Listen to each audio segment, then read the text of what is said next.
Olha, agora a gente vai falar de saúde. Um levantamento apontou que o número de casos de hanseníase aumentou em Alagoas. Foram 306 notificações em 2017 e 357 em 2018. Os dados apontam ainda que em 9 anos o estado registrou 21 mortes causadas pela doença. Vamos falar ao vivo com o repórter Neto Mota, que tem mais informações e explica, por que esses números preocupam realmente, Neto Mota. Boa noite.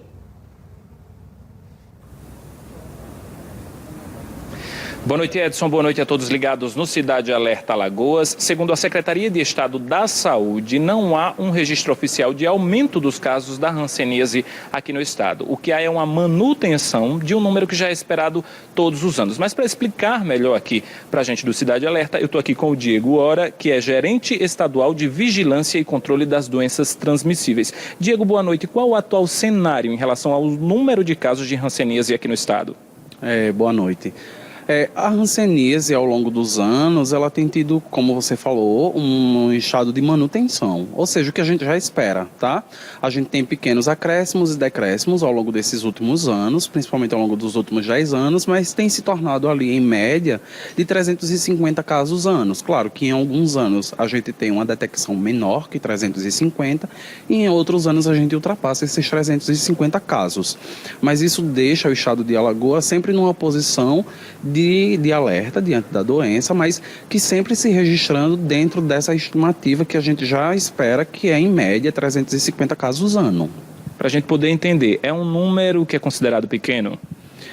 Dentro dos parâmetros do Ministério, hoje a gente tem um número considerado dentro de um padrão de regularidade, tá? O padrão da hanseníase, eles são vários, tá? Tem os níveis endêmicos, tem hiperendêmico. Alagoas hoje não está dentro desses parâmetros de hiperendêmico. A gente tem uma taxa de detecção de média de 10 casos por 100 mil habitantes, o que deixa a gente no estado de alerta ali para a doença. Mas é importante lembrar que a gente tem estados, por exemplo, que tem uma taxa de detecção de 40 casos acima de 100 mil habitantes, que esses são os estados hiperendêmicos. Mas Alagoas não se encontra dentro desse quadro, não faz parte desse perfil hoje. Então a gente tem um padrão de estabilidade da doença e realizando o diagnóstico dos casos dentro do que é o esperado. Diego, explica para a gente, por gentileza, o que é a hanseníase? A hanseníase é uma doença infecto-contagiosa que tem um alto poder de patogenicidade e um baixo poder de, um alto poder de infectividade e um baixo poder de patogenicidade. E isso, para a gente entender melhor, é que muitas pessoas serão infectadas pela hanseníase, mas poucas pessoas irão adoecer. Tá? Em média, quando a gente coloca isso em números de 100 pessoas que têm contato com hanseníase, que têm o bacilo da hanseníase, 10 vão adoecer. Então, para as pessoas entenderem, em tese é isso. Além de ser uma doença infecto-contagiosa, transmitida por vias aéreas, através de gotículas, do contato, a hanseníase tem uma característica muito peculiar. É a única doença dentre as doenças comumente de pele, e aí eu vou usar um termo até para que as pessoas tenham a ciência, pano branco, psoríase, por exemplo, a hanseníase é a única doença que vai ter uma alteração ou ausência da sensibilidade na mancha. Então, essa é uma característica muito importante na hanseníase e é isso que as pessoas precisam entender e saber hoje da hanseníase. Tem ausência de sensibilidade, tem ausência ou perda dela, de sensibilidade, formigamento nessas manchas. As manchas são esbranquiçadas, avermelhadas, amarronzadas. É preciso procurar uma unidade básica de saúde. Todas as unidades básicas de saúde do estado de Alagoas hoje realizam diagnóstico para a hanseníase.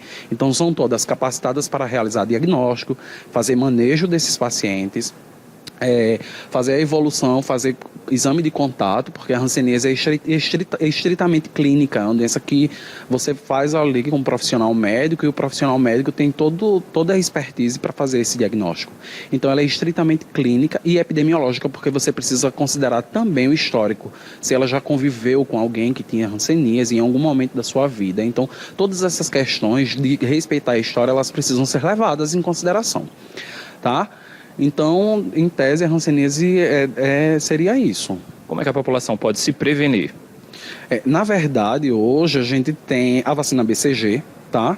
É uma das formas de prevenção da hanseníase ao nascer, tá? Em tese seria a vacina BCG ao nascer.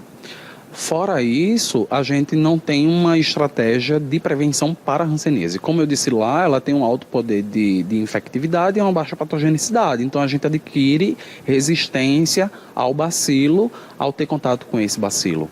Então, é uma característica já fisiológica do ser humano de desenvolver uma resistência ao não adoecimento.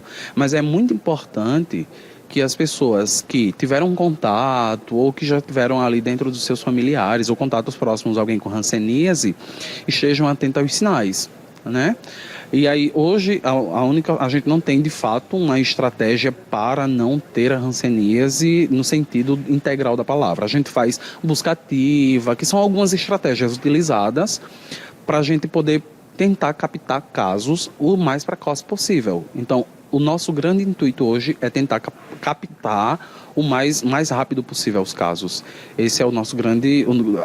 O que a gente precisa correr atrás é disso, que os casos sejam captados de forma oportuna, que a gente costuma chamar isso de forma oportuna, ou seja, lá no início da doença, quando ele ainda é pauci-bacilar, quando não tem comprometimento, porque a hanseníase tem um tropismo, e aí, para a gente ser mais claro, ela tem uma atração por nervos periféricos.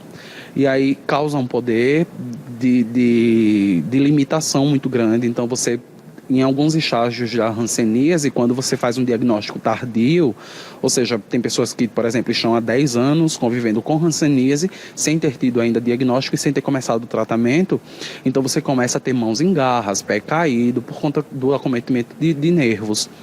Então, o importante é realizar o diagnóstico precoce da doença e iniciar o tratamento, que é disponível no SUS e em todas as unidades básicas de saúde do Estado. E cerca, eu acho que deve ter mais ou menos 900 unidades básicas de saúde hoje no Estado, em média. Então, todas as unidades básicas de saúde hoje fazem diagnóstico, tratamento, evolução do caso e cura desses casos. Ok, o Edson Moura está lá no estúdio e tem uma pergunta. Edson? Isso mesmo, Neto. Eu queria até que ele falasse um pouquinho mais, né, dos riscos, na verdade, porque a gente pensa, é uma doença só na pele, né, você não tem sensibilidade naquele ponto. Mas essa questão, né, pode evoluir, inclusive pode levar à morte. Então é importante ter essa detecção, esse diagnóstico precoce. Então qualquer mancha na pele que você não tenha sensibilidade já é um ponto aí a ser observado, né, Neto? Porque há esse risco de morte também, né?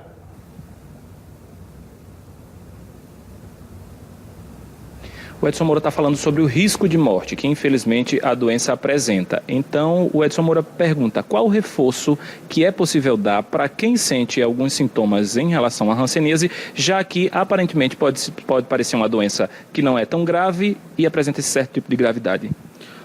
O risco de morte hoje, a gente tem poucos óbitos por hanseníase, né? Quando a gente vai olhar dentro da sua série histórica. O nosso último óbito por hanseníase registrado, no sistema de informação de mortalidade, ele conta de 2017, né? Em tese, a hanseníase não deveria evoluir para óbito, tá? É uma doença que eu já falei, tem um alto poder de limitação, tem a incapacidade, a questão de incapacitação do doente, mas em tese a gente não tem um poder alto de óbito por hanseníase hoje. Se a gente dá conta isso do número de casos, se a gente faz essa média, a gente não chega nem a 1% dos casos que evoluem para óbito. Claro que a gente tem as formas graves de hanseníase. E aí a gente tem uma assistência hoje, que a gente vai chamar isso de referência, que aí são aqueles casos que evoluem para a forma grave, que eles precisam ser encaminhados para as referências, para fazer esquemas terapêuticos diferentes do que eles fazem na atenção básica. E aí eles vão entrar com antibiótico terapia e com outros tipos de medicação, diferente do que é feito hoje dentro da rede básica de saúde, tá? Mas a gente tem as referências hoje que faz esse diagnóstico e faz esse acompanhamento desses pacientes que evoluem para as formas mais graves, tá? Não são todos os pacientes de hanseníase que devem ir para uma unidade de referência, justamente para a gente não ter evolução de formas graves e óbitos.